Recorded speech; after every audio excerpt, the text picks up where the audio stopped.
الحمد لله الذي هدانا لهذا وما كنا لنهتدي لولا أن هدانا الله أشهد أن لا إله إلا الله وأشهد أن محمدا عبده ورسوله الذي لا نبي ولا رسول بعده اللهم صل على محمد وعلى آل محمد كما صليت على إبراهيم وعلى آل إبراهيم وبارك على محمد وعلى آل محمد كما باركت على إبراهيم وعلى آل إبراهيم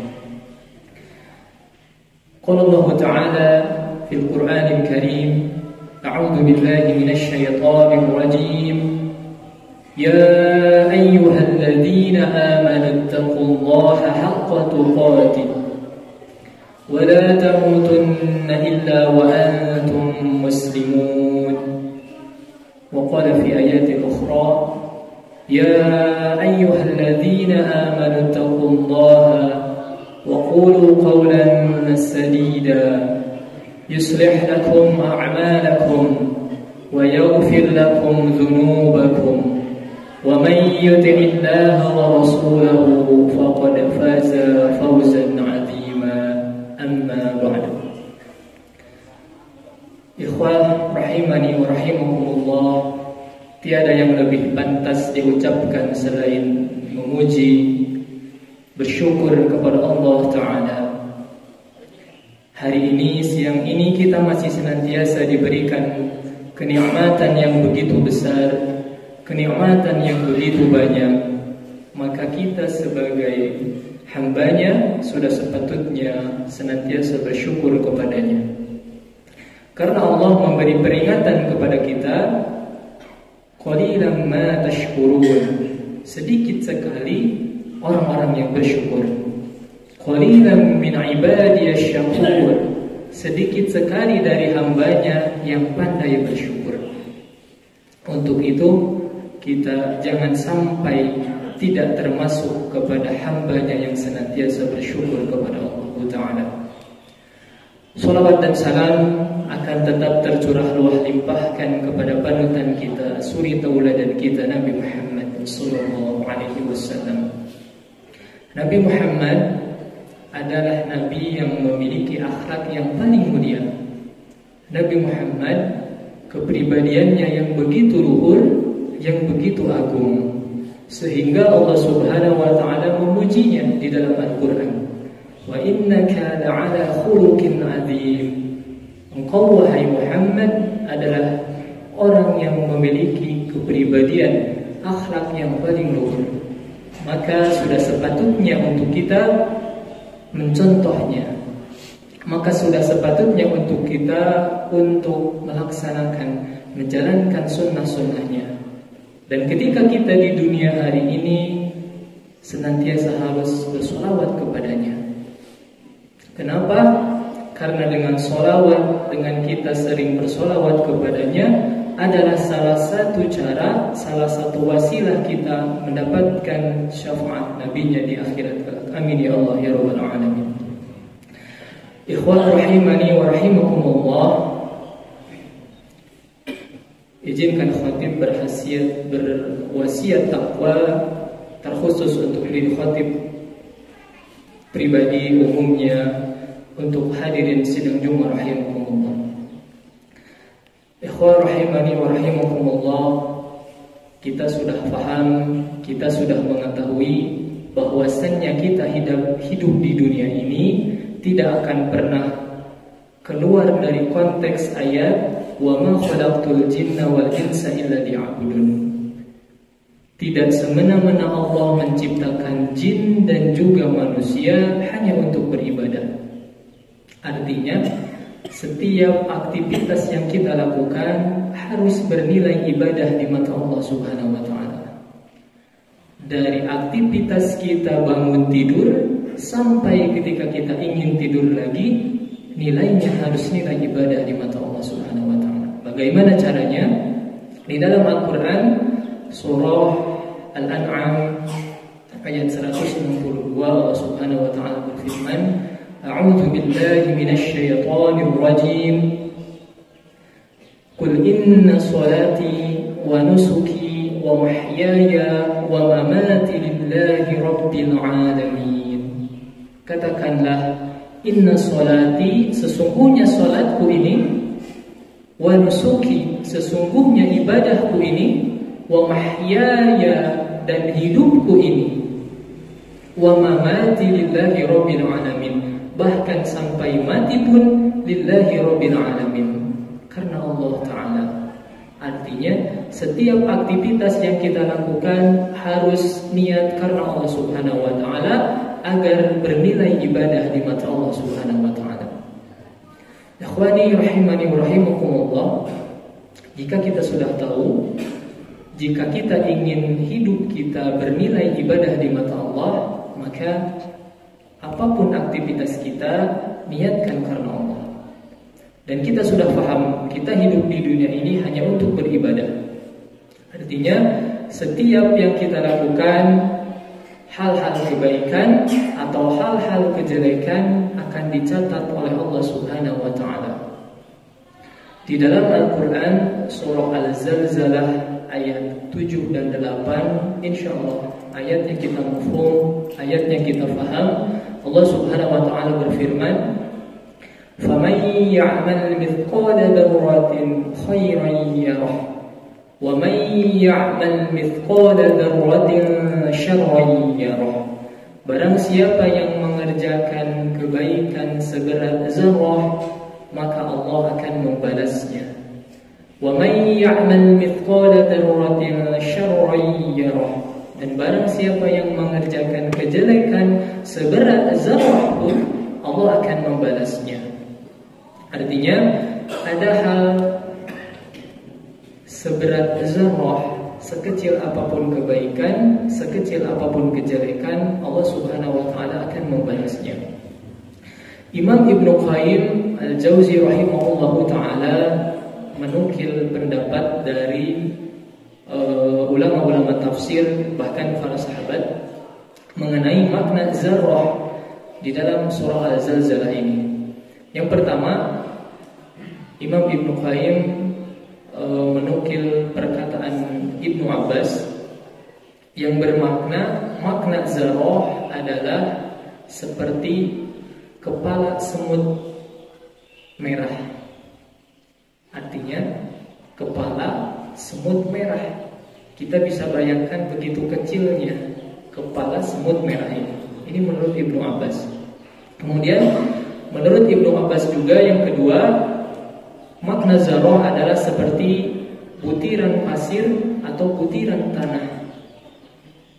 Kita bisa bayangkan dan kita bisa ketahui bahwa ini ukurannya sangat kecil sekali. Kemudian pendapat Ibnu Qutaibah dan juga Ibnu Faris mengatakan bahwasannya makna zarrah adalah seperti kecil yang semut yang paling kecil. Ini menurut Ibnu Qutaibah. Kemudian Imam As-Sa'labi mengatakan makna zarrah adalah seperti biji mustar atau biji sawi, atau seperti titik debu yang ketika tersorot oleh sinar matahari, seperti itu. Nah, Imam Ibnu Qayyim rahimahullah menyimpulkan daripada kelima pendapat para ulama tafsir ini. Imam Ibnu Qayyim mengatakan Allah Subhanahu wa Ta'ala bukan menyebutkan tentang jenis benda mengenai zarrah ini, namun lebih kepada sekecil itu saja, hal yang sepele itu saja Allah akan membalasnya. Ya, jadi kita harus ketahui bahwasannya Allah tidak akan menzalimi kita. Dalam Quran surah An-Nisa ayat 40, Innallaha la yadzlimu mithqala dzarrah. Allah tidak akan menzalimi kita seberat zarrah pun. Artinya kebaikan sekecil apapun, kejelekan sekecil apapun, Allah Subhanahu wa Ta'ala akan membalasnya. Ayat ini cukup menjadi hujah untuk kita. agar kita senantiasa memperbanyak kebaikan dan jangan pernah menganggap kebaikan meskipun itu sedikit. Jangan pernah menganggap sepele kebaikan meskipun itu sedikit.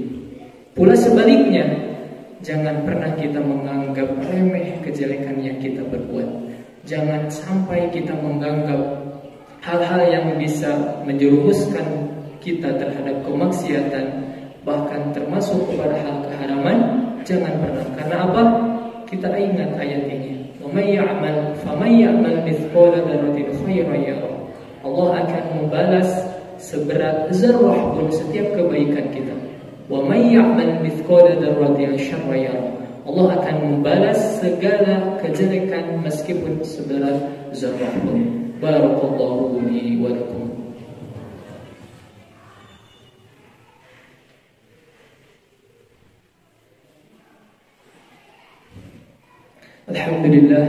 Alhamdulillahilladzi arsala rasulahu bil huda wa dinil haqq liyudhhirahu 'ala dini kullih wa kafa billahi shahida. Asyhadu an la ilaha illallah wa asyhadu anna Muhammadan 'abduhu wa rasuluh. Allahumma shalli wa sallim 'ala nabiyyina Muhammad, amma ba'du. Ikhwani rahimani wa rahimakumullah. Pada khutbah yang kedua ini, khatib mempertegas apa yang disampaikan pada khutbah yang pertama. Intinya, kita jangan pernah menganggap sepele kebaikan yang kita perbuat. Sebaliknya juga kita jangan pernah menganggap sepele hal kejelekan yang kita perbuat. Ikhwani rahimani wa rahimakumullah. Ada sebuah hadis riwayat At-Tirmizi yang dimana mudah-mudahan hadis ini menjadi motivasi untuk kita semua, menjadi tarhib untuk kita semua untuk senantiasa melakukan kebaikan-kebaikan. An Abi Hurairah radhiyallahu anhu qala Rasulullah sallallahu alaihi wasallam, ittaqillaha haitsu ma kunta wa atbi'is sayyi'ata al-hasanata tamhuha wa khaliqin nas bi khuluqin hasan. Ada 3 poin yang kita harus garis bawahi mengenai hadis ini. Yang pertama, ittaqillaha haitsu ma kunta. Rasul dan Allah yang memerintahkan kepada kita untuk bertakwa dimanapun kita berada. Di dalam kondisi apapun kita, ketika kita sedang berada di dalam keramaian, ketika kita sedang sendirian, maka ittaqillah, maka perintah bertakwa harus dilaksanakan. Karena apa? Karena setiap hal yang kita lakukan Allah Maha melihat. Setiap yang kita lakukan Allah Maha teliti terhadap kita. Kemudian wa atbi'is sayyi'atal hasanata tamhuha. Ketika kita sudah terjerumus terhadap kemaksiatan, ketika kita sudah terjerumus ke dalam keharaman, maka ikutilah atau iringilah perbuatan maksiat tersebut dengan kebaikan. Niscaya wa tamhuha, Allah akan menghapusnya. Jadi ada 2 cara. Ketika kita sudah terjerumus terhadap kemaksiatan, terhadap dosa, cara yang pertama adalah bertaubat, beristighfar kepada Allah, dan cara yang kedua adalah diiringi kejelekan atau kemaksiatan tersebut dengan kebaikan. Wa tamhuha, dan niscaya Allah akan menghapusnya. Dan yang terakhir, wa khaliqin nas bi khuluqin hasan. Bergaulah kalian dengan sesama manusia dengan akhlak yang baik, dengan akhlak yang bagus. Kita tidak akan pernah terlepas dari yang namanya interaksi sosial dengan masyarakat kita, dengan tetangga kita, dengan teman kita, dengan saudara kita. Tetapi kata Rasul, bi khuluqin hasan. Kita bergaul, berinteraksi dengan tetangga kita, dengan saudara kita, dengan masyarakat kita, yaitu dengan akhlak yang baik, dengan akhlak yang bagus.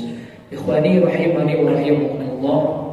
Barangkali itu yang dapat disampaikan. Mudah-mudahan meskipun singkat, meskipun sedikit, bisa manfaat terkhusus untuk diri saya yang masih fakir akan ilmu, dan umumnya untuk yang mengambil dan mendengarkan dan bisa mengambil ibrah atau hikmah yang dapat disampaikan. Kita tutup dengan doa. Allahumma sholli wa sallim ala nabiyyina Muhammad. Allahumma ighfir lil mu'minina wal mu'minat wal muslimina wal muslimat al ahya'i minhum wal amwat bi rahmatika ya arhamar rahimin. Rabbana la tuzigh qulubana ba'da idh hadaytana wa hab lana min ladunka rahmah innaka antal wahhab. Rabbana zalamna anfusana wa in lam taghfir lana wa tarhamna lanakunanna minal khasirin. Allahumma inna na'udzu bika min 'ilmin la yanfa' wa min qalbin la yakhsha wa min nafsin la tasba' wa min da'watin la yustajabu laha. Ya muqallibal qulub tsabbit qulubana 'ala dinik. Ya musarrifal qulub sarrif qulubana 'ala ta'atik. Allahumma aslih li dini alladhi huwa ismatu amri wa aslih li dunyaya allati fiha ma'ashi wa aslih li akhirati allati fiha ma'adi waj'al al-hayata ziyadatan li fi kulli khair waj'al al-mauta rahatan li min kulli syarr. Rabbana atina fid dunya hasanah wa fil akhirati hasanah wa qina adzaban nar. Aqulu qawli hadha wa astaghfirullaha li wa lakum wa aqulu lakum syukran. Thumma assalamu alaikum warahmatullahi wabarakatuh.